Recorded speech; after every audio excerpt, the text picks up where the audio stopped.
thank you. I appreciate the opportunity to talk to you about this subject of being ourselves and what does that really mean. I've been working in this field of transformation in a long time, and it's about change, but it's not about changing the world around us. It's about changing our relationship to things. So if you want to transform something and you can have a different way of looking at it, suddenly things appear that weren't there before. You have different possibilities, different choices, and different actions that you can take to make a difference. But what makes that possible, I think, and what makes anything possible really, is to recognize that you and I as human beings are taking actions which will always affect the future no matter what. The question is, are we taking actions as an expression of ourselves, or are we taking actions as a function of what somebody else thinks, or as a function of some problem that we're trying to solve? Are we reacting to the world, or are we creating a world? I sometimes ask, do your commitments determine your reality, or does your view of reality determine your commitments? And that's the fundamental question that always connects me with the question of, do I have a choice? Do I really have a choice what I'm doing? Do I have a choice about how I'm feeling? Do I have a choice in how I relate to you? Do I have a choice about the future?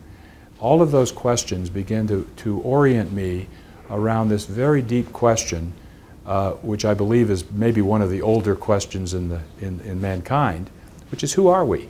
Philosophers and scientists have been asking those questions for thousands of years. Who are you? Who am I? And do we have a choice about who we are?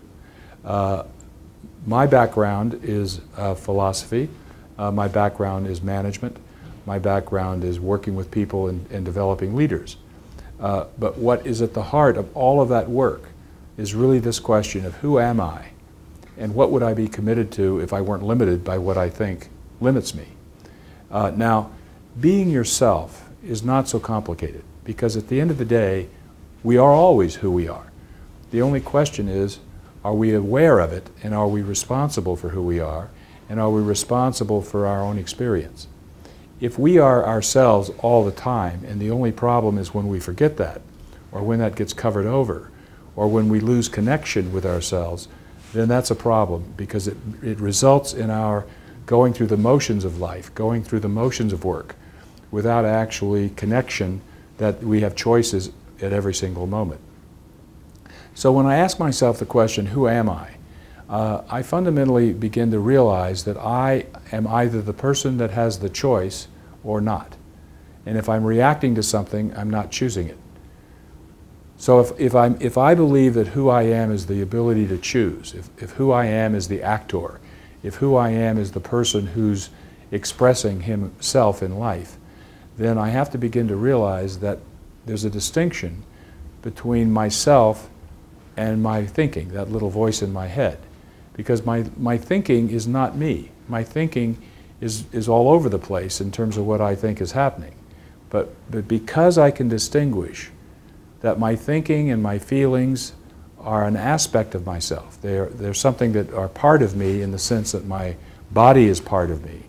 But the I that am consciously aware, the I that is making commitments, the I that is generating and creating my environment, that I whose commitments make reality, is not the same as my thinking and as my feelings and as my physical body.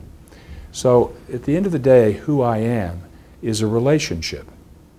At the end of the day, who I am is a relationship with many things in life. It's a relationship with myself, it's a relationship with you, it's a relationship with my circumstances, and it's a relationship with time. Now, if I can begin to master my relationships, I can begin to recover and discover that I have a choice.